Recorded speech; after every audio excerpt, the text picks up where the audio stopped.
Hi folks, you're with Tacitus today, your pushback channel, and thank you for joining this live stream. In this essay, I'd like to talk about a period that only ended sort of fairly recently, I guess, in Boris Johnson's government in the UK, where they took on a very anti-British, anti-male, anti-white, anti-Christian, anti-heterosexual and Boris was writing columns. So if the veterans felt that the people, the activists were disrupting a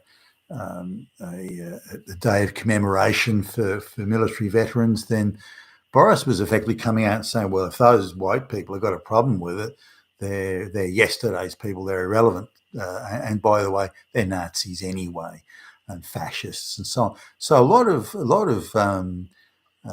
very anti-white and anti-British sentiment coming out of the government of the people, the government who purports to be the people. Now, I noticed that, but I noticed the framing of the arguments, the framing of the talking points were clearly globalist and so centrally scripted, of course, but it was being framed in a way that was a bit unusual for the United Kingdom, because the United Kingdom has, until very recently, always been, 99.99% white.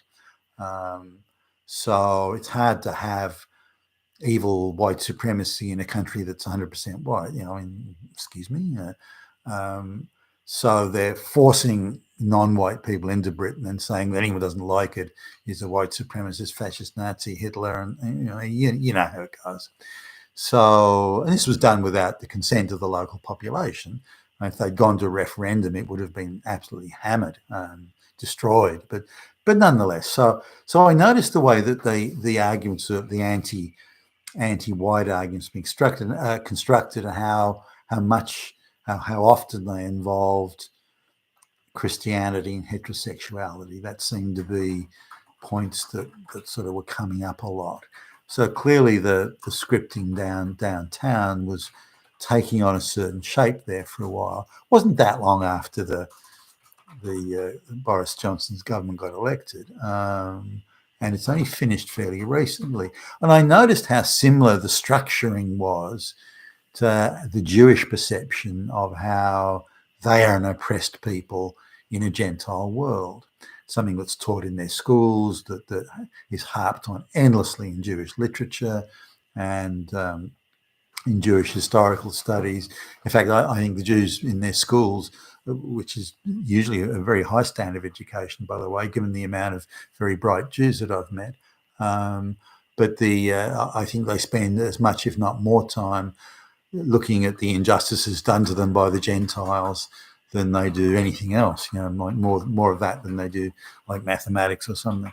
So and I'm aware, I've known enough Jews, have been enough involved with it, aware of that, the way they structure that, the application of logic and how they sequence their logic in those arguments to show that we're oppressed for no reason. We did nothing. We're oppressed for no reason. We are innocent victims, and those damn fucking Christian, Gentile, Nazi, fascist Hitlers, set upon us, or before Hitler, as well. So I looked at that and thought, well, gee, that seems a bit odd. That it's taken on, which doesn't need to, because unlike the United States, where the Jewish issue is huge and very political and very dramatic, it's never been so in England, or certainly not to anywhere near that extent that it is in the United States. So having a look at that, I then started to look at, well, who's writing the speeches and who are the advisors, and found that the Boris Johnson's government had recently hired a number of prominent Jewish activists, who are very much part of the globalist project, like multiculturalism, stuff as many black and brown peasants into the West as you can. Anybody can move anywhere whenever they want. I mean, nobody wants to go to the shithole countries. So you've got all the illiterate peasants in the third world who want to come to the first world country, and because they want to get their hands on the loot. So now, looking at that, there was a whole bunch of Jewish people got hired into into the Tory government, and people who are very prominent in circles like banking and finance, for example, but also other areas. And there's the Bergs, the Steins, the Cohens, the usual thing, and they come in, and they're the ones that seem to be really pushing this anti-white, anti-heterosexual, anti-Gentile, anti-Christian rhetoric, and anyone who isn't on board with hating white people is Hitler, and it's that simple. So they're very much part of this, and they were really seemed to be given almost free rein to pour, what I regard, at least in my opinion, hate speech against white people, and be able to do it under the protection of government, paid by the white taxpayer, supported and pushed out into the Boris Johnson, his ministers' faces, who seem to be going along with it and more than happy to do it. So suddenly, but it didn't really work. I mean, how can you purport to be governing a country when everything you say is to hate the very people you're governing and who are paying your wages and who you purport to represent? Doesn't really work, does it? So anyway, this Jewish cabal was there, and then it seems that they've maybe not all of them, but and they also get involved with doing press releases. Any event that happens in the world, well, clearly it's a case of white supremacy. Those damn fascist Nazi Hitlers, they're everywhere. White supremacy is the biggest danger we have. And all these speeches, and I can't find a single exception, was written by Jewish people. Now, if the speeches were equally shared out amongst Gentiles and Jews, non-activists, activists, there was just like an even or close to even spread. Remember, equity is important, eh? And if you don't like equity, you're fucking Hitler. So it all seemed to be written by or approved by or written by Jewish people, who then would go off and become senior executives in some NGO or banking and finance and so on, which shows you how the web goes, the web of contacts and interconnectedness. These people are very, very well paid to hate straight white Christian Gentiles.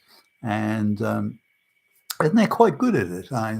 Their propaganda is quite cutting. And it's this idea that if we can destroy and crush and eradicate all Gentile power, then we will never, never be threatened again. It's like the Jewish wet dream. I mean, it's I think a rather full-on hope, actually. But even if they did achieve that, there's plenty of other people in the world they can piss off. So anyway, that's it. So I think I just wanted to mention that because it's something that I didn't think would happen in Britain, and I saw that same pattern and structuring of arguments and propaganda, and I thought, well, it's got to be, that's how Jews think and talk and how they propagandize things. And so I went to look, and bang, there it was. There were the Rosenbergs and the Steins and the Cohens. So now those people, or most of them at least, have moved on only recently. And so will there be a different tack? Will there be, because the globalists want this, all white Gentile, anyone who disagrees with or even questions multiculturalism, the globalist project, anyone who questions it is fucking Hitler. So this is the direction that the globalists have chosen. And even though the people change, will it mean that there'll be a more sensible approach to politics and engaging with the population and listening to the population? I don't think so personally, but we can only see. But have a look at the staff changes in Number 10 Downing Street and in the senior ministries, and you make your judgment. You've been with Tacitus today at your Pushback channel, and thank you for listening.